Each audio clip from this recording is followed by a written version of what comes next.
Whoa. All the things that everyone knows that's good about Penang, whether it's an island or whether for the food or the friendly people or for the things they can do there that you can't do perhaps in KL. Well, I started my career 10 years in a bank, in a local bank, and during that time I was lucky. I was being able to spend time in the non-technical area as well as the technical area. I had very, very good bosses who really nurtured me, and today my bosses still remain friends. After they've gone abroad, come back, and still we are in touch. After the first 10 years, I joined Silver Lake, and in 1993, all right. 93, you joined Silver Lake. Yes, wow. when we were still very small at Silver Lake, there were less than 80 of us. I spent 1.5 years 1 year in Malaysia. I actually worked a bit with Tang and other people. We then started doing a lot of marketing, and we knew that as Silver Lake it is, we need to go regional. So I didn't. We need to go regional. We need to go regional. So I spent a lot of time with my colleagues. Do this. We need to go regional. We need to go regional. Okay. And because that was important for the growth, what we did was we started marketing in Thailand, in Indonesia, in Singapore, in Philippines, and together with some of my colleagues, we started to get into these countries. So in 1994, when we got Maybank in Singapore, we needed to start the operations and make sure we succeed. And make sure it succeeds. stress the make. And make sure that it succeeds. Stress the word make. To make sure that it yes. succeeds. So what I did was I managed to convince a team of us, and we started the Singapore operations. And I was there for 10 years. Singapore. And we grew gradually. We started having some of the top banks in Singapore. And over time, I was traveling out of Singapore, marketing in Asia. All right. So it was all over the place. A lot of living out of the airports. We sleep at airports. We market on the fly. We pack our bags. We had mobile offices. We're doing everything we could locally, and that's when I get a lot of exposure in ASEAN.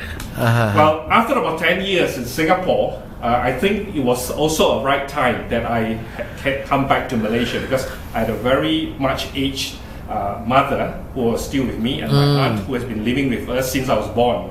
All right. Your mother still around? No, I unfortunately lost my mother in 2009 and my aunt in 2011. All right. So when I came back, I then started to do new initiatives, because I was running an operation in Singapore and as well as marketing.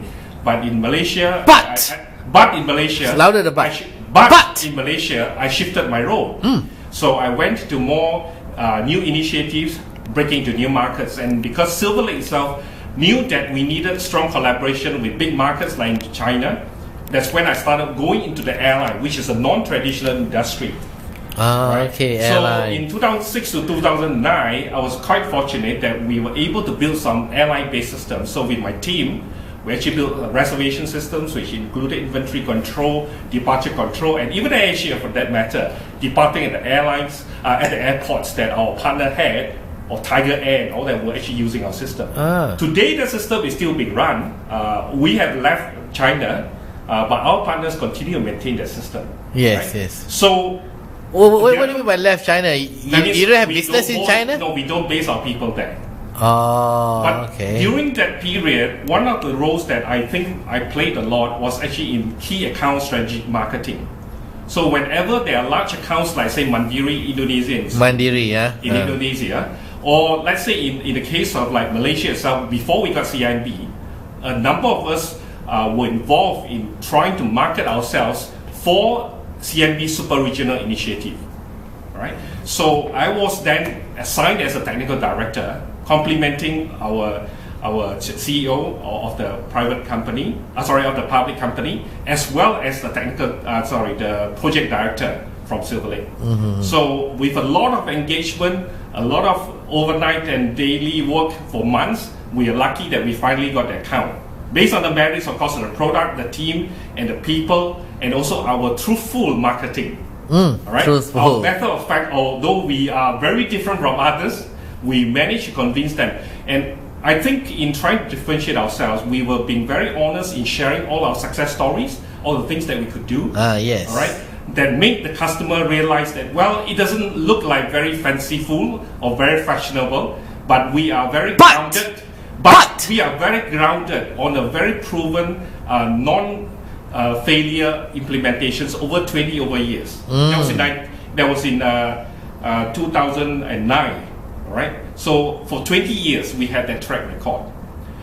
So beyond that, what I've done actually is we have gone into new initiatives again, and now I'm responsible as a co-founder of a business entity called Silver Lake MyNet. Our objective Silver Lake is MyNet. MyNet. Yes.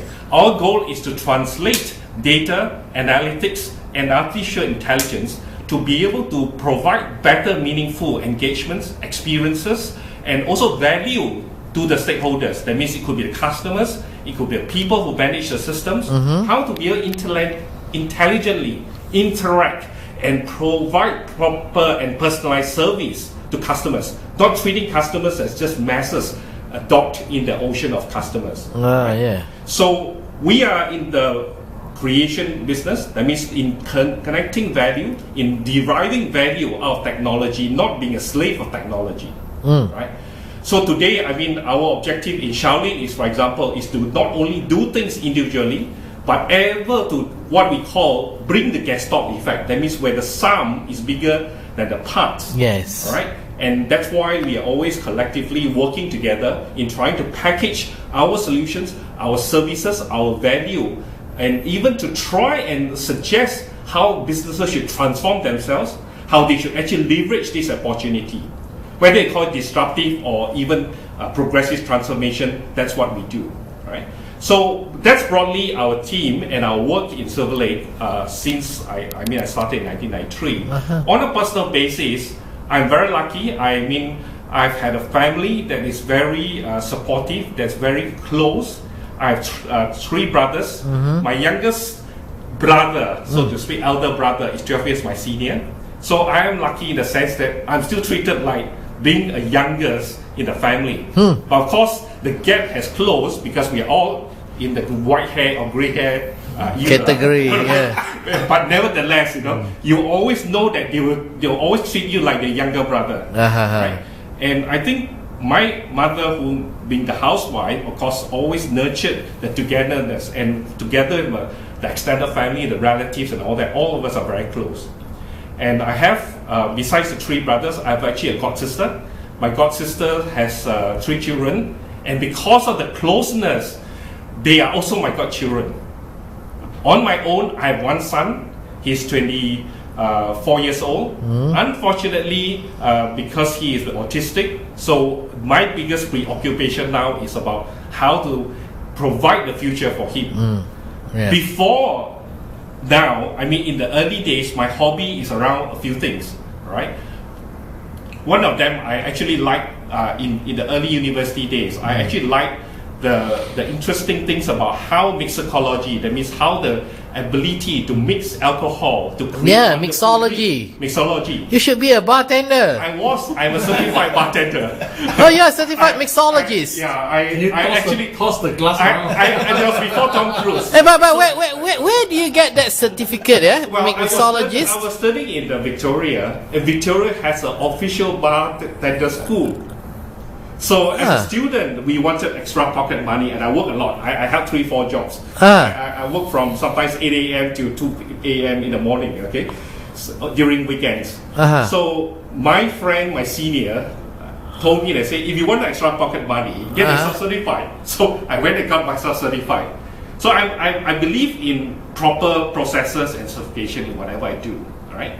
So anyway, that's one part of my life. So you went to get the certificate. Yeah, I went to get the certificate. But after that, I mean, when I was back in Malaysia, actually one of my interests was in Chinese cultural arts, in either painting or in terms of like tea. Making tea. Tea art. Tea making, yeah. Shifted from alcohol to tea. Tea making. So I started collecting a lot of tea artifacts, tea, pots and so on. Yeah. But, I mean, like I say, because of my traveling and all that, I actually reduced a lot. And now because of the higher priority of my business, of my child, as the key focus, I've actually detached myself from all that. Now, as far as I'm concerned, well, I think as some of you have said, you have your dream partner. Well, I was very fortunate. My wife, who is actually my uni mate in school, all right, we got married a few years after she came back. The one thing that I really appreciate is that